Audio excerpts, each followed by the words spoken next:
My dear students, today is our concept present participle part 2. Last video में हमने देखा था प्रेजेंट पार्टिसिपल पार्ट 1. उसका बेस क्या था? सब्जेक्ट एक होता है और एक्शन दो करता है, एक की बात तुरंत करता है. तो फर्स्ट एक्शन में हम इंग फॉर्म यूज करते हैं. मैंने कुत्ता बिल्ली को देखकर दौड़ा, बिल्ली कुत्ते को देखकर भागी, चोर पुलिस को देखकर भाग गया. तो इस हिसाब से कर शब्द यूज हुआ. मैंने कल पिछले टर्न पर ही बताया था, पिछले वीडियो में लास्ट में, कि कर करके हुए हिंदी के 3 वर्ड हैं जो पूरे पार्टिसिपल में काम करते हैं. कर पार्टिसिपल का है, हुए हुआ, पाया ऐसा भी हो सकता है, करके प्रेजेंट परफेक्ट पार्टिसिपल में यूज किया जाता है. इसके लिए मैंने कुछ स्ट्रक्चर दिया है, इसको आप समझने का प्रयास करिए. आशा करता हूं कि आप बहुत बढ़िया समझ जाएंगे. Subject plus be second, object be first, फिर लास्ट में अदर वर्ड. मैंने उसे सड़क पार करते हुए देखा. प्रेजेंट पार्टिसिपल वर्ब के इंग फॉर्म में लगता है. अभी मैं लास्ट वीडियो में आपको स्टार्टिंग में ही बता दिया वर्ब और इंग फॉर्म, जिसका अर्थ कर के निकलता था. देखकर, भागकर, दौड़कर, कुछ भी है, कर शब्द आया. यहां पर मैंने क्या बेस दिया है समझाने का आपको. हमने अपना एक सिस्टम बनाया कि यहां पर हुआ शब्द आया, हुए शब्द आया. जैसे मैं उसे सड़क पार करते हुए देखा, ये हुए शब्द आया. आई सॉ हिम सब्जेक्ट, फिर वर्ब का second form, object him verb का फर्स्ट फॉर्म. तो है तो प्रेजेंट पार्टिसिपल, लेकिन सेकंड पार्ट इसीलिए मैंने बनाया समझाने के लिए. यहां वर्ब में आईएनजी लगा दिया जाए. Crossing other word the road. दूसरा एग्जांपल है, वह मुझे नाचते हुए देखा. वह मुझे नाचते हुए देखा, तो ही सॉ मी डांसिंग. वह मुझे नाचते हुए देखा. और भी आप एग्जांपल बना सकते हैं. वह मुझे खाते हुए देखा, तो he saw me taking food. इस प्रकार से आप ढेर सारे सेंटेंस तैयार कर सकते हैं. वह मुझे पर्स चुराते हुए देखी. वह मुझे पर्स चुराते हुए देखी. शी सॉ मी, उसने मुझे देखा स्टीलिंग अ पर्स, एक पर्स चुराते देखा.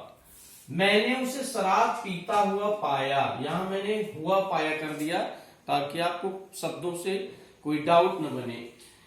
तो क्या होगा, मैंने आई पाया, फाउंड, उसे वह ऑब्जेक्ट हो गया, और पीते हुए ड्रिंकिंग अल्कोहल. मैंने उसे शराब पीता हुआ पाया. तो ऑब्जेक्ट के बाद वर्ब की आईएनजी क्रिया लगाई जाती है. अध्यापक विद्यार्थियों को शोर मचाते हुए सुना. क्या हो जाएगा, the teacher heard students making a noise. मैंने तुम्हारी बहन को खाना बनाते हुए देखा. सब में वही स्ट्रक्चर है, वही रूल है. पहचानना है, हुए शब्द आया है, हम यही स्ट्रक्चर काम करेंगे, यही ध्यान देना है. मैंने तुम्हारी बहन को खाना बनाते हुए देखा, हुए शब्द आ रहा है. आई सॉ योर सिस्टर, मैंने तुम्हारी बहन को देखा कुकिंग फूड, खाना बनाते हुए. तुमने उसे नदी पार करते हुए देखा. थोड़ा सा यहां डाउट बन जाता है, इसको ध्यान रखना है. इसको हम आपका डाउट क्लियर कर देते हैं. थोड़ा सा देख लीजिएगा. तुमने उसे नदी पार करते हुए देखा. तुमने उसे नदी पार करते हुए देखा. तो जाहिर सी बात है, इसमें यू सॉ हिम, अगर वो फीमेल है तो हर भी कर सकते हैं ब्रैकेट में. You saw him crossing the river according to that rule. उस हिसाब से तो यही होना चाहिए, होता भी है, इट इज राइट। बट आज की मॉडर्न इंग्लिश में, जिसको हम कह लीजिए फास्ट इंग्लिश कह लीजिए, कह सकते हैं, उसमें क्या है कि लोग आईएनजी का यूज नहीं करते कभी कभार। तो आपको एक डाउट बन सकता है कि ये कैसे है, what is right and what is wrong. तो वहां के लिए मैंने आपको समझाने का एक डाउट क्लियरेंस किया है कि आपका डाउट क्लियर रहे। इसी को मैं दूसरे ढंग से देखता हूं, लोग फास्ट में बोल देते हैं fastly, you saw him cross the river. दोनों सही है अपनी जगह, इस बात को मान लीजिए, इसमें there is no doubt between two of them. But इसमें देखना क्या है कि दोनों बोथ ऑफ राइट, दोनों सही है। तो जब बोथ ऑफ देम राइट, दोनों सही हैं, तो मुझे देखना क्या है, तुमने उसे नदी पार करते हुए देखा, you saw him crossing the river according to that rule, this is right. अब ये नेक्स्ट देखिए, जो फास्ट इंग्लिश में आजकल बोल देते हैं, you saw him cross the river. तो इसमें एक पॉइंट है, दोनों सही है मैं कह रहा हूं, तो उसका बेस क्या है, पॉइंट क्या है, तुमने उसे देखा क्रॉसिंग द रिवर, जब वो नदी को पार कर रहा था, अर्थात वो जो कार्य है, वर्क है, वो पूरा नहीं हुआ था, अभी पार ही कर रहा था, तो तब की पोजीशन क्रॉसिंग होगी। सपोज दैट अगर वो नदी पार कर लिया, तो ये मान के चलिए वहां वर्ब का फर्स्ट फॉर्म नहीं लगेगा। ये इसका अर्थ है, ये पार कर लिया, ये पोजीशन बताती है, और ये सिर्फ पार करते हुए देखा, वर्क अभी फिनिश नहीं हुआ है, इसका ये है। इसलिए दूसरा भी, तो ये डाउट हमारे ख्याल से आप समझ गए होंगे।